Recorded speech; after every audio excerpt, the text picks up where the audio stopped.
Dengar-dengar nih, Pak Anies Baswedan masih bingung mau memilih siapa bakal cawapresnya.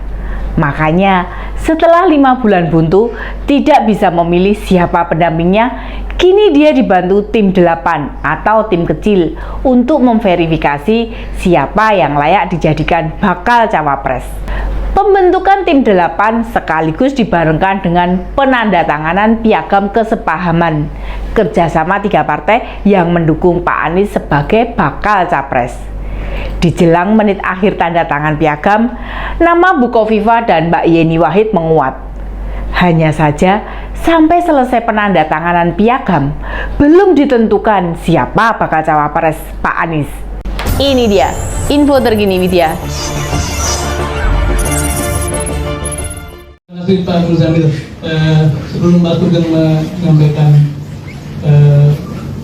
pernyataannya, informasi untuk diketahui bersama bahwa pada Rabu Kliwon tanggal 15 Maret 2023, Pak Capres Pak Anies telah memutuskan untuk menugaskan tim 8 untuk ini.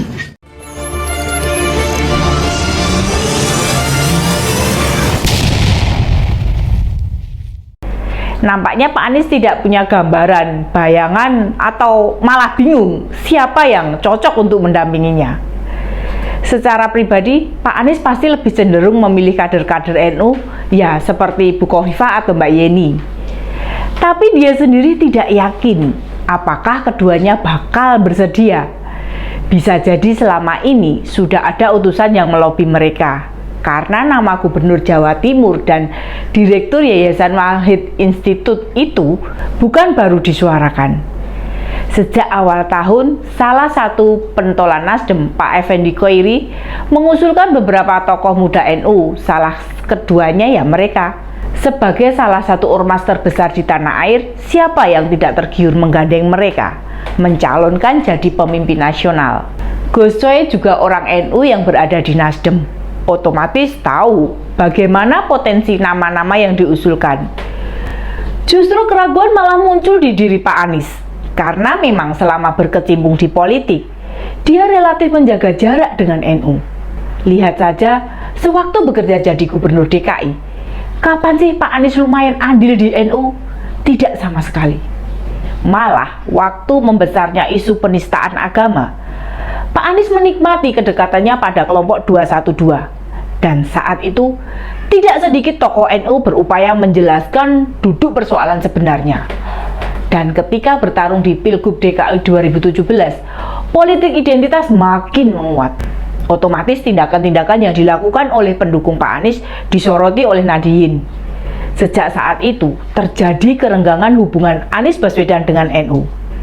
Kita bisa tahu, di berbagai acara puncak 1 abad NU kemarin, baik yang diselenggarakan di Solo, di Sidoarjo, dan beberapa titik lainnya, tidak ada Pak Anies Baswedan. Padahal berdasar rekam jejak maupun integritas yang dibangun oleh Bukovifa dan Mbak Yeni, tidak diragukan lagi, mereka salah 2 perempuan kader NU yang mempunyai kinerja yang visi jelas. Mbak Yeni misalnya, langsung mengundurkan diri dari Komisaris Garuda ketika dilaporkan perusahaan BUMN itu mengalami kerugian. Perwakilan tim Anies Baswedan, Pak Sudirman Said, mengaku mempertimbangkan nama Bukovifa maupun Mbak Yeni. Ada pertimbangan latar belakang maupun kerentanan atas publik figur yang disodorkan. Bahkan secara gamblang Pak Sudirman berkata, kalau punya beban urusan hukum pasti repot. Lah, beban apakah itu? Bukankah baik Mbak Yeni maupun Bukovifa tidak sedang menghadapi kasus, juga tidak terseret kasus orang lain? Atau memang itu hanya alasan saja? Pak Sudirman sendiri merasakan betapa berpasangan dengan kader NU tanpa berjuang keras dijamin mendapatkan suara cukup signifikan. Waktu bertarung di Pilgub 2017, Pak Sudirman berpasangan dengan Mbak Ida Fauzia yang sekarang Menteri Tenaga Kerja, suaranya cukup signifikan. Artinya, kader-kader NU mampu menarik suara secara signifikan. Bisa jadi mereka bingung juga. Kalau mengusung nama kader NU, berarti koalisi perubahan adalah koalisi yang tidak mencalonkan dari internal partai.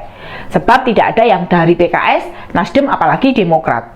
Masyarakat pasti tidak terkejut dengan hal itu, sebab koalisi perubahan faktanya suka berubah-ubah rencana dan juga merubah-rubah jadwal. Saat tiba waktu, karena itu mereka hanya menandatangani nota kesepahaman, bukan deklarasi. Lihatlah, sudah berubah lagi dari rencana awal.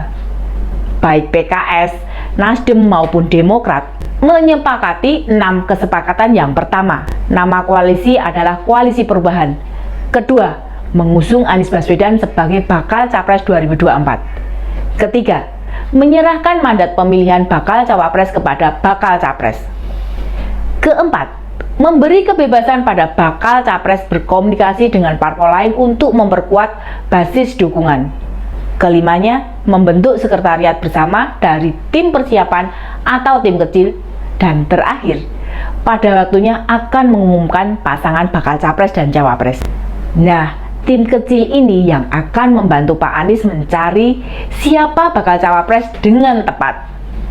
Tim kecil ini terdiri dari 8 orang, atau bisa juga disebut tim 8. Masing-masing anggotanya partai koalisi diwakili 2 orang, ditambah wakil dari Pak Anies 3 orang.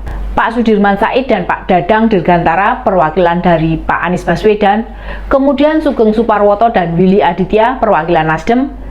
Dari Demokrat ada Pak Teguh Rifki Harsha dan Pak Iftitah Sulaiman. Terakhir, dari PKS mengutus Pak Sohibul Iman dan Pak Al-Muzammil Yusuf.